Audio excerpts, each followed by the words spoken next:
दिल्ली में इस समय है प्रदूषण का कॉकटेल। अब कॉकटेल क्यों कह रहे हैं यही बताएंगे आर.के. जेनामनी साहब। कई सारी चीजें मिलकर के है, क्या है ये अचानक कल रात से क्या हो गया? देखिए, ऑब्जर्वेशन में तो हम लोग बोल रहे थे कि जो जैसे कल आपका टीवी चैनल भी कवर किया था 3 तारीख को कि 48 आवर्स क्रूशियल है और टेम्परेचर तो मिनिमम ठीक है, ठीक ठाक है, लेकिन विंड स्पीड नहीं होगा, जिसके कारण जो पुअर वेरी पुअर है वो डिटोरेट होगा। अगर क्रैकर्स ज़्यादा होंगे और विंड ऐसे रहे तो बिल्कुल ऐसा ही हुआ और सीवियर कैटेगरी है एयर क्वालिटी दिल्ली में। और सोर्स जो एनालिसिस होता है आजकल बहुत सारा ज़्यादा हमारा डेवलप्ड है, एनालिसिस ऑब्जर्वेशन एवरीथिंग दिल्ली का देखते हुए सिचुएशन को, तो ये देखा था कि फायर क्रैकर और बायोमास का ज़्यादा कंट्रीब्यूशन था पिछले 24 आवर्स में।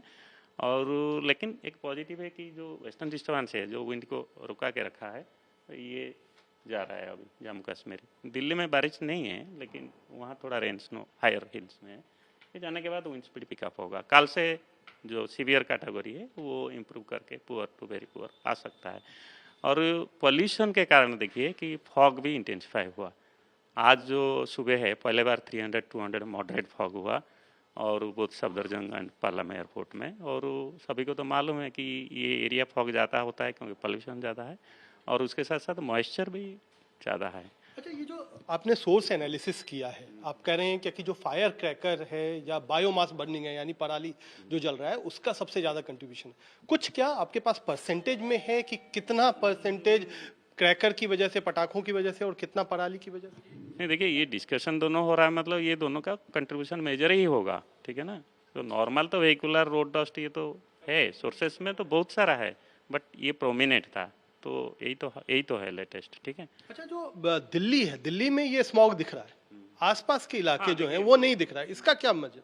देखिए जो आप देखेंगे, एक तो है हमारा ऑब्जर्वेशन जो एयर पोल्यूशन का, उसको छोड़ के भी एक दृश्यता जो विजिबिलिटी बोलते हैं ना हम लोग एयरपोर्ट में, वो भी आता है ना हमारा 25 एयरपोर्ट का। तो वो अगर देखा जाए तो बाकी कोई भी लीजिए, अमृतसर, चंडीगढ़, लुधियाना, हिसार, कुछ भी, मतलब पंजाब, हरियाणा, दिल्ली, पश्चिम उत्तर प्रदेश का भी, बनारस, लखनऊ, पूरा उत्तर प्रदेश, यहाँ सबसे ज़्यादा काम है। 800-1000 मीटर स्मोक चल रहा है, सुबह 300 मीटर था। बाकी जगह में जो है 1500-2025 है, मतलब जानी 1500 से 2000 मीटर फर्क है। ये शो करता है कि दिल्ली का अपना जो है ना उसका सुधारीकरण चाहिए, पर्टिकुलरली फायर क्रैकर जो है अर्ली इन सडन कंट्रीब्यूशन ज़्यादा रहा। इसके वजह से मेट्रोलॉजिकल कंडीशन तो हर जगह में समान है ना। दिल्ली में ये कहा जा रहा है कि फायर क्रैकर बैन था और आप कह रहे हैं कि फायर क्रैकर ज्यादा चला है, इसीलिए जो दिल्ली का लोकल पॉल्यूशन है वो कंट्रीब्यूट कर रहा है। तो ये बिल्कुल मान लिया जाए कि जो फायर क्रैकर का कंट्रीब्यूशन है उसी की वजह से ये सब कुछ हो रहा है। देखिए जो एनालिसिस से आया है, दिल्ली या एनसीआर हो जो भी हो, ऐसा तो कोई बाउंड्री नहीं है ना, कहीं फायर क्रैकर आया उसका नहीं आएगा, या दिल्ली में बिल्कुल फायर क्रैकर नहीं था, वो तो हम उसका ऑब्जर्वेशन नहीं रखते। लेकिन जो एनालिसिस है सैंपल, उसमें देखा था कि दोनों का कंट्रीब्यूशन ज़्यादा है पिछले एक दिन में, ठीक है। तो थैंक यू। ये सबसे बड़ी चिंता की बात है कि जो कंट्रीब्यूशन है यानी जो पॉल्यूशन आप देख रहे हैं उसमें पटाखे और पराली ये दो पी फैक्टर हैं जिसने सबसे ज्यादा मुश्किल पैदा की है दिल्ली के लिए। और राहत यही है कि कल से थोड़ी हवा तेज होगी तो शायद ये प्रदूषण छट जाए और दिल्ली की हवा साफ। दिल्ली में कल रात प्रदूषण विस्फोट हुआ पटाखों के चलते, लेकिन जवाबदेही कुछ सरकार की भी है। तो हम सवाल भी पूछेंगे। गोपाल राय जी हमारे साथ हैं, पर्यावरण मंत्री हैं दिल्ली के। पटाखे तो आपने भी देखे होंगे चलते हुए, कैसे हुआ, किसकी विफलता रही, कारण क्या रहा? नहीं, दिल्ली के अंदर कल जो पटाखे जले उसमें हमने बहुत जगह पे बात की। काफ़ी लोगों ने इस बार, सामान्य लोगों ने पटाखे नहीं जलाए, क्योंकि इस बार काफ़ी नीचे तक इसका अभियान चलाया गया था। RWA स्तर पे मीटिंग्स हुई थी मार्केट एसोसिएशंस ने, और कई जगह RWA के लोगों ने अपने अपने इलाके में लोगों से बात किया और पटाखों को जलने से रोकने के लिए उसके लिए अभियान भी चलाया। लेकिन भारतीय जनता पार्टी ने जानबूझ करके ये पटाखे कल जलवाए। उसके लिए उन्होंने कैंपेन किया, बार बार चुनौती दी कि हम पटाखे जलाएंगे, आप रोक के दिखाइए। और कल वो पटाखे जलवाए गए, इंटेंशनली जलवाए गए। लोगों को उससे धर्म से जोड़ करके लोगों को उकसाया गया। मुझे लगता है कि मेरा निवेदन है भारतीय जनता पार्टी से कि इस अपनी सोच को बदलिए। दिल्ली के अंदर दिवाली के अवसर पे जब पटाखे जलते हैं और स्थितियां जब बदलती हैं तो लोगों के लिए दमघोटू माहौल बन जाता है। पटाखों से धर्म से कोई लेना देना नहीं है, पटाखों का प्रदूषण से लेना देना है। और आज पूरी दिल्ली देख रही है कि आज प्रदूषण में किस तरह से तेजी के साथ जो है बढ़ोतरी हुई है। अगर हम देखें तो अक्टूबर का जो पूरा महीना गुजरा है, अक्टूबर के महीने में पिछले 5 साल में सबसे कम प्रदूषण रहा है, लेकिन कल अचानक से जो प्रदूषण का स्तर बढ़ा उसमें पटाखे ने एक महत्वपूर्ण रोल प्ले किया। साथ ही साथ मैं दूसरा फैक्ट भी आपके सामने रखना चाहता हूं, क्योंकि मैंने आज सुबह से ही रात से ही मैंने सब एनालाइज किया कि आखिर वजह क्या है इतने तेजी के साथ प्रदूषण का स्तर बढ़ने के लिए। तो पटाखों के साथ साथ दूसरा जो पराली का धुआं है उसने भी कल के इस प्रदूषण को बढ़ाने में एक महत्वपूर्ण रोल प्ले किया। बारिश की वजह से धान की कटाई लेट हुई थी।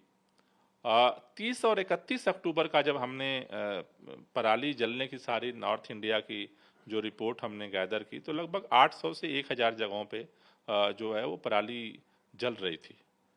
लेकिन कल ये मैं आपको दिखाना चाहता हूँ चित्र, अगर कल ये रेड एरिया है पूरा, कल लगभग 3500 से ज़्यादा जगहों पर खेतों में आग लगी, मतलब लगभग 4 गुना ज़्यादा पराली की घटना कल बढ़ी है।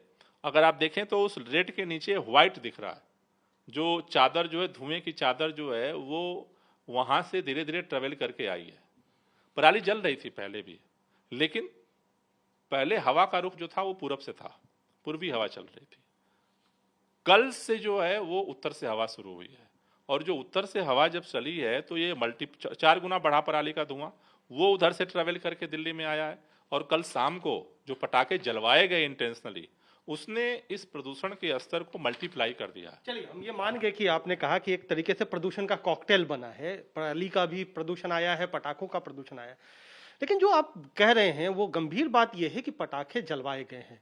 आपने भी देखा होगा, आपने भी जो बात कही कि लोगों को कहा गया, तो क्या ऐसे तत्वों पर, क्योंकि आप मंत्री भी हैं, क्या कोई कानूनी कार्रवाई करने का विचार कर रहे हैं आप बतौर सरकार, कि इस तरीके का अगर कोई उकसाता है या कोई पटाखे जलाने के लिए करता है, क्योंकि सुप्रीम कोर्ट का भी आदेश था, तो कोई कानूनी कार्रवाई आप करेंगे? नहीं, कानूनी कार्रवाई करने का सारा जो पावर है वो पुलिस के पास है, और पुलिस ने जगह जगह, पुलिस के साथ भी मैंने मीटिंग की थी इसकी मॉनिटरिंग के लिए। पुलिस ने जगह जगह थाने लेवल पे टीम बनाई थी। मैंने पुलिस को भी बोला है कि उन्होंने कल क्या क्या अभियान चलाया, कहाँ कहाँ क्या कार्रवाई की, उसकी रिपोर्ट हम मंगा रहे हैं। उसके बाद फिर उसको हम एनालाइज करके फिर निर्णय लेंगे। तो पुलिस की कहीं ना कहीं कमी रही है, जिसकी वजह से पटाखे आए भी हैं दिल्ली में, और कई जगहों पर जो जिस तरीके का एक्शन लेना चाहिए था वो एक्शन कहीं ना कहीं मिसिंग रहा है, नहीं हुआ है।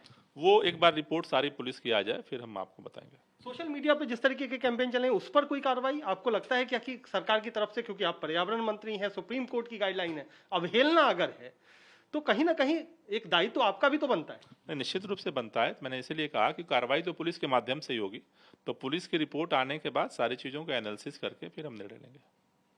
तो एक बड़ा जो प्रदूषण को लेकर के डर था वो हकीकत में बदल गया, क्योंकि कल रात जिस तरीके से पटाखे चले हैं सब लोगों के सामने है।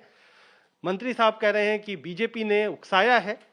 कानूनी कार्रवाई क्या करेंगे, पुलिस की रिपोर्ट का इंतजार है, लेकिन निश्चित तौर पर प्रदूषण किसी का इंतजार नहीं करता है, वो हवा में है, हर किसी की सांस में है, और जो उसको असर करना था उसने असर अब तक कर दिया। कैमरामैन आलोक कुमार दास के साथ कुमार कुणाल, दिल्ली आज तक।